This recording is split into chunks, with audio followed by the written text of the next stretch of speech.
औज़ुबिल्लाहिमिनश्शैतानिर्रजीम बिस्मिल्लाहिर्रहमानिर्रहीम। अस्सलाम वालेकुम नाज़रीन, मेरा नाम है उस्मान फ़िरोज़ गाज़ी।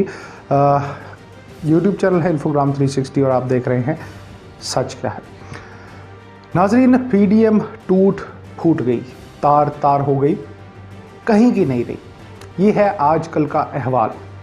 मगर असल में टूट फूट कहाँ कहाँ हो रही है, इसकी असल कहानी में कुछ दीगर मामलात भी हैं जो नज़रअंदाज किए जा रहे हैं। बहुत बड़ी बड़ी कहानियां हैं जो जिनके ऊपर पर्दा डला हुआ है। बहुत सारी बड़ी मामलात हैं, बड़ी मुलाकातें हैं, जिसका अहवाल हम आपको इस व्लॉग में बताएंगे। पहले आपको ये बताएं कि पीपल्स पार्टी के बाद अब एएनपी ने भी पीडीएम से राहें जुदा कर ली। नायब सदर एएनपी अमीर हैदर होती ने प्रेस कॉन्फ्रेंस में कहा कि मखसूस जमातें पीडीएम को हाईजैक कर चुकी हैं। मैं यानी अमीर होती बतौर नायब सदर एएनपी पीडीएम से निकलने का ऐलान करता हूँ। अमीर होती ने मज़ीद कहा नाज़रीन कि एएनपी मखसूस सियासी एजेंडे के साथ नहीं चल सकती, यानी उन्होंने एक मखसूस एजेंडा बना लिया है, अब उसके साथ हम नहीं चल सकते। पीडीएम को दूसरी जानिब ले जाने की कोशिश की जा रही है, हम ज़ाती एजेंडे के लिए किसी का साथ नहीं दे सकते। नाज़रीन, उनको ये भी लगा कि उनके साथ बराबरी का सलूक नहीं किया जा रहा, इसलिए उन्होंने कहा कि बराबरी की सतह पर बात होगी। सियासी अंदाज से जो बात करना चाहेगा हम तैयार होंगे। उन्होंने कहा कि अपोजिशन लीडर के लिए पीडीएम में 2 उम्मीदवार सामने आए। नून लीग के उम्मीदवार पर पीपी को तहफ़्फ़ुज़ात थे, बेहतर होता तहफ़्फ़ुज़ात पीडीएम की सरबराही इजलास में रखे जाते, जहाँ से ये सारा सिलसिला शुरू हुआ। एएनपी ने उम्मीदवारों पर रात के अंधेरे में फैसला नहीं किया, जो इन पर इल्ज़ाम था। मतलब उन्होंने अपने तमाम तर लगाए जाने वाले इल्ज़ामात को का जवाब दिया और उन्होंने कहा कि हमने पीपी के उम्मीदवार को वोट दिया, ये हम मानते हैं, और पीडीएम में हमसे पूछा जाता, उनको गिला ये है कि हमसे पूछा क्यों नहीं गया, शो कॉज नोटिस क्यों दिया गया कि पीपी को क्यों वोट दिया, ये हमसे सवाल किया जाता तो हम जवाब दे देते, जो उनकी बात ठीक भी है। हमें मौका देने के बजाय शो कॉज नोटिस दे दिया गया, ऐसा क्यों किया गया? पीडीएम एक वाहिद जमात कब से बन गई है? ये जमात तो नहीं है, ये तो एक इकट्ठा गिरोह है जमातों का। उन्होंने कहा कि हमें असफद यार वली डिक्टेट कर सकते हैं, हमें शो कॉज नोटिस दे सकते हैं, लेकिन इसके अलावा कोई ये इख्तियार नहीं रखता कि हमें शो कॉज नोटिस दे सके। उन्होंने इस बात को भी माना कि हमने सिलेक्टर्स पर दबाव बढ़ाया, हमने सब ने मिल के, और आखिरी मरहले में लॉन्ग मार्च पर जाना था, लेकिन इस्तीफ़े आप जानते हैं कि इस्तीफ़ों का मामला आड़े आ गया और पीपल्स पार्टी पहले और उसके बाद जो अपोजिशन लीडर का मसला बना, जिसमें गिलानी साहब, पीपल्स पार्टी ने गिलानी साहब को जितवा दिया, तो उसके बाद ये सारा मैस शुरू हो गया। नून लीग को भी तहफ़्फ़ुज़ात शुरू हो गए, जमीयत उलमा इस्लाम फे को भी मसाइल शुरू हो गए, और इस तरह जो है वो पीपल्स पार्टी ने पहले किनारा किया। और उसके बाद जब जल्दबाजी में, इसको जल्दबाजी कहें या कोई पॉलिटिकल टैक्टिक कहें, कि अगर पीपल्स पार्टी के बाद नून लीग ने जो है वो जब शो कॉज नोटिस दोनों को जारी किए, तो फिर ये रिएक्शन आना ही था। नाज़रीन, उन्होंने मज़ीद कहा कि तवक्को ये थी उनको कि मौलाना पीडीएम के सरबराह की हैसियत से इस पर कदम उठाएंगे, लेकिन उन्होंने नून लीग और जेयूआई की हैसियत से कदम उठाया। सेनेट इलेक्शन पर जो पंजाब में किया गया है, बड़ी इंपॉर्टेंट बात है कि उन्होंने गिले साथ रखे। उन्होंने कहा जी, पंजाब में जब नून लीग और पीटीआई में आपस में जो फैसले कर लिए गए, तो उस वक्त एतमाद में क्यों नहीं लिया गया, और जेयूआईएफ ने जब पीटीआई के साथ गठजोड़ किया, तो उस सूरत में उन लोगों को शो कॉज नोटिस क्यों जारी नहीं किए गए। दूसरी तरफ नाज़रीन, बिलावल भुट्टो जो हैं वो भी बहुत नाराज़ हैं शो कॉज पे, और उन्होंने पार्टी रहनुमाओं को सख्ती से, बहुत सख्त जवाब देने की हिदायत कर दी है। और जो कमेटी बनाई है उसमें शीरी रहमान साहिबा, राजा परवेज़ अशरफ, फ़रतुल्लाह बाबर, नैयर बुखारी समेत दीगर शो कॉज नोटिस का जवाब तैयार कर रहे हैं। जवाब तैयार करके हतमी मंजूरी के लिए साबिक सदर आसिफ अली जरदारी और चेयरमैन बिलावल भुट्टो को भिजवाया जाएगा। ये जो टूट फूट आपको नज़र आ रही है, और ये जो पीपल्स पार्टी और ANP का PDM से निकलना है, इसके ऊपर मौजूदा हुकूमत जो है वो अब बिगलें बजाती और फतह का झंडा गाड़ती और शोर मचाती नज़र आ रही है। तो नाज़रीन, एक बुनियादी सा सवाल ये पैदा होता है कि अगर PDM टूट चुकी है, जो बज़ाहिर लग भी रहा है, तो हुकूमत का हाल क्या है? क्या पाकिस्तान तहरीक-ए-इंसाफ में तोड़ फोड़ नहीं हो रही? चलें इसको देख लेते हैं कैसे, कि कुछ बातें मैं आपके सामने रखता हूँ, फैसला आपने करना है कि पहले चौधरी सरवर का अपनी क़ियादत के ख़िलाफ़ बोलना, इमरान खान साहब पर बराह रास्त तनकीद करना और फिर वफाकी वज़ीर ग़ुलाम सरवर ख़ान भी अपनी ही हुकूमत पर बरस पड़े। खसूसी कमेटी के इजलास में शिकवा करते हुए कहा कि हुकूमत मुकामी ज़मींदारों को कुछ देने को तैयार ही नहीं। काबीना में हूँ मगर दुख होता है कि वहाँ हमारी बात नहीं सुनी जाती। नाज़रीन, इसके साथ साथ बहुत ही अहम स्टोरी, अहम मामला इस वक्त जो दरपेश है वो है जहांगीर तरीन साहब का मामला। अब वो मामला तो नाज़रीन बढ़ता जा रहा है। अब आपको तो पता होगा ना कि जहांगीर तरीन साहब हैं कौन। चलें हम आपको तारुफ करवा देते हैं। कप्तान के दरीना साथी, इनकी ATM के नाम से मशहूर और इनके जहाज़ के तज़किरे तो ज़ुबान ज़दे आम हैं। नाज़रीन, इनके तारुफ में अगर चीनी स्कैंडल का जिक्र ना हो तो तारुफ मुकम्मल नहीं होता। इसलिए कहा जाता है कि 72 रुपये से 110 रुपये चीनी की कीमत से सबसे ज़्यादा फैज़याब जनाब ही होते। कप्तान की हर मुश्किल में, नाज़रीन हर मुश्किल में फ़ौरन से जहाज़ स्टार्ट करने वाले जहांगीर तरीन साहब की राहें कप्तान से अब जुदा होती दिखाई दे रही। यहाँ तक कि जो आजकल सरकारी टीवी के अलावा एक सरकारी टीवी हैं, वो भी आजकल इनके बारे में प्रोपेगेंडा करने में पेश दिखाई देते हैं।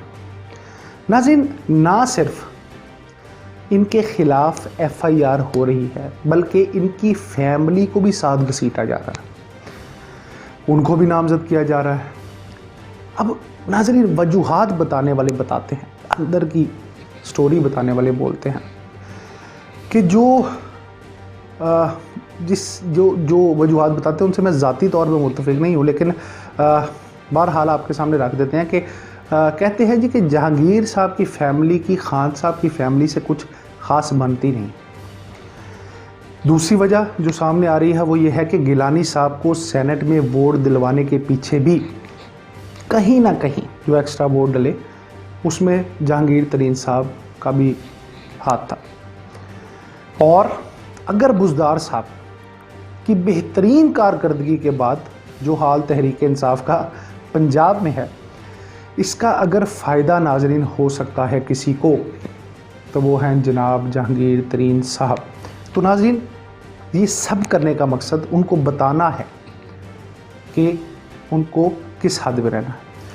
अब हुकूमत यानी वज़ीर आज़म की इस पर्सनल वेंडेटा का जवाब देखा जा सकता है। तो तरीन साहब ने क्या दिया? तरीन साहब को बच्चे नहीं है नाज़रीन। उन्होंने इस सारे वेंडेटा का जवाब पैगाम भिजवाया जिसमें उन्होंने कहा कि मेरे पास बहुत से राज हैं, अगर बात बढ़ी तो वो आश्कार कर देंगे। नाज़रीन, राज वो भी खान साहब के। अब वो रेहाम खान की किताब वाले होंगे या किसी और नौयत के, ये तो वक्त बताएगा। मामला यहाँ तक नहीं है, बल्कि अब तो शहला रज़ा ने दावा किया, दावा करके डिलीट भी कर दिया। लेकिन सबसे पहले दावा क्या था वो बताते हैं कि जहांगीर तरीन PTI छोड़कर PP में शामिल हो सकते हैं, यानी पीपल्स पार्टी में शामिल हो सकते हैं। अपने ट्वीट में शहला रज़ा का कहना था कि जहांगीर तरीन ने मखदूम अहमद महमूद से मुलाकात की और अगले हफ्ते कराची में साबिक सदर आसिफ जरदारी से मुलाकात करेंगे। उन्होंने मज़ीद कहा कि ख्याल ये है कि जहांगीर तरीन इस मुलाकात में PTI छोड़ने और साथियों समेत पीपल्स पार्टी में शमूलियत का ऐलान कर देंगे। अगर वाकई ऐसा हो गया तो ना बुज़दार रहेगा और ना न्याजी। तो नाज़रीन, इस अहम मोड़ के ऊपर जैसे ही ये ट्वीट आया तो तरीन साहब भी एक्शन में आ गए। बेशक चले दिखावे के लिए, लेकिन उन्होंने भी जवाब दाग दिया और कहा कि जहांगीर तरीन साहब का कहना था कि मेरे खिलाफ मुसलसल प्रोपेगेंडा किया जा रहा है, जबकि पीपल्स पार्टी की क़यादत से मुलाकात की खबरों में कोई सदाकत नहीं है। उन्होंने कहा कि मेरे खिलाफ खबरें छपवाने वालों को मायूसी हो। ये बयान अगर आप देखें जहांगीर तरीन साहब का तो वो सख्त है और इशारा और किसी को पॉइंट किया जा रहा है। नाज़रीन, अब सोचने की बात यह है कि एफआईआर में तरीन साहब की पेशी और इनके खिलाफ बाकायदा प्रोपेगेंडा भी, वो भी सरकारी टीवी पर। इसके अलावा सेनेट में गिलानी साहब को वोट मिलने, क्या ये सब टूट फूट नहीं है? ऑपोजिशन में टूट फूट पर पटाखे फोड़ने वालों को क्या ये नज़र नहीं आ रहा कि ऑपोजिशन को तो शायद इसका इतना नुकसान ना हो? ऑपोजिशन तो फिर ऑपोजिशन, खान साहब का क्या बनेगा? नाज़रीन, इनकी पॉपुलैरिटी का ग्राफ मुसलसल गिरावट का शिकार है। महंगाई, नाकाम खारजा पॉलिसी और तो और अब इनका ये बयान कि अकेले नहीं लड़ सकता, जहाद कर रहा हूँ। पहले तो ये जानना ज़रूरी है कि वो अकेले कहाँ हैं। नाजरीन, इत्तेहादियों की एक फ़ौज के साथ वो अकेले कैसे हैं? अब तो ऑपोजिशन भी ना होने के बराबर है। जैसे बिगलें बजाई जा रही है, शोर किया जा रहा है कि ऑपोजिशन टूट गई, गैर फितरी इत्तेहाद था और बहुत कुछ। तो फिर इस सारे मतलब इस पे अकेले कहाँ है? वो कौन है जिसकी गैर मौजूदगी उनको अकेलेपन का एहसास दिला रही है? नाज़रीन, अब तो ऑपोजिशन भी ना होने के बराबर है, तो फिर कौन है जिसकी गैर मौजूदगी में सब के सब साथ होते हुए भी वज़ीर आज़म अकेला महसूस करें? अकेला ना लड़ने वाले बयान के पीछे भी बताने वाले बड़ी कहानी बताते हैं। क्या बताते हैं? नाज़रीन, वो ये बताते हैं कि खान साहब ने इस बार जब उन्होंने टेलीफोनिक गुफ्तगू की, सवाल जवाब की अवाम के साथ, तो उन्होंने तीसरी बार असम्बलियाँ तोड़ने की बात दोहराई।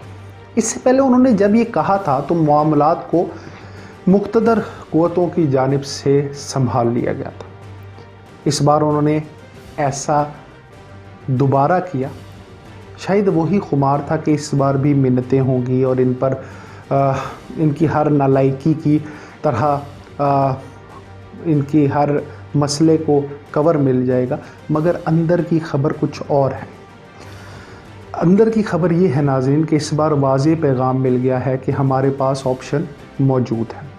और नाज़रीन, कड़ियों से कड़ियाँ मिलाई जाएं तो शायद ऑप्शन को ढूंढना इतना मुश्किल नहीं होगा। नाज़रीन, बहुत से लोग अब भी समझते हैं कि ऑपोजिशन से ज़्यादा इस्टेब्लिशमेंट हुकूमत को टफ़ टाइम देना चाहती है, जो पंजाब में हुकूमत तब्दील करके खान साहब को बड़ा झटका देना चाह रही है। अब एक बार फिर आपको हवाला देते हैं कि जो ख़बर हमारे पास है, या ज़राए कहते हैं, अंदर की खबर बताने वाले बताते हैं कि इनडायरेक्ट पैगाम रसानी के ज़रिए खान साहब को समझाया गया है कि हुकूमत की नाकामी दर हकीकत एस्टेब्लिशमेंट के गले पड़ रही है। और नाजरीन, उनका कहना है कि जवाब देना मुश्किल होता जा रहा है, इसलिए इधर उधर की बातें छोड़ें और ऑपोजिशन का पीछा करने की बजाय काम करें। नाज़रीन, बिगलें बजाने वाले और खुश होने वाले, ये भी ज़रा बता दें एक बड़ा अहम सवाल कि अगर सेनेट में ऑपोजिशन के दो धड़े मिलकर करारदाद मंजूर करवा सकते हैं, जो हाल ही में वैक्सीन के ऊपर हुई है, तो फिर वो वक्त आने पर खान साहब के लिए कैसे राहत का सामान होंगे? कैसे खान साहब जो है अपनी फतह का जश्न मनाते हुए दिखा देते हैं? कैसे हुकूमत जो है वो इस बात को खुशी से एक्सेप्ट कर रही है कि हमने कहा था पीडीएम टूट जाएगी? क्या अब मुझे ये बताएं कि वो मिलकर पंजाब में इनके लिए मुश्किल नहीं खड़ी कर सकते? नाज़रीन, मैं हमेशा कहता हूँ कि कारकर्दगी का कोई नेमुल बदल नहीं। ये तमाम साजिशें, ये तमाम गठजोड़, ये तमाम नालायकी के कबर, ये सारा कुछ उस वक्त तक है जब तक आपके पास कारकर्दगी नहीं। जब आपके पास कारकर्दगी होगी तब किसी को शामिल करने की, किसी के लिए जवाब पैदा करने की और किसी के लिए स्कीम घड़ने की ज़रूरत नहीं रहेगी। आपको फक्की बेचनी नहीं पड़ेगी, आपको हर बार एक ही दवाई से आराम दिलवाने की कोशिश करनी नहीं पड़ेगी। नाज़रीन, कारकर्दगी वाहिद इंडिकेटर है जिससे मुल्क बच सकता है, आप बच सकते हैं, हम बच सकते हैं, और जिससे हुकूमत भी बच सकती है और वज़ीर आज़म भी बच सकते हैं। ये जितनी जल्दी समझ लें उतना ही बेहतर होगा। नाज़रीन, इन तमाम हक़ाइक़ की रोशनी में सोचिए, समझिए, क्योंकि पाकिस्तान आपसे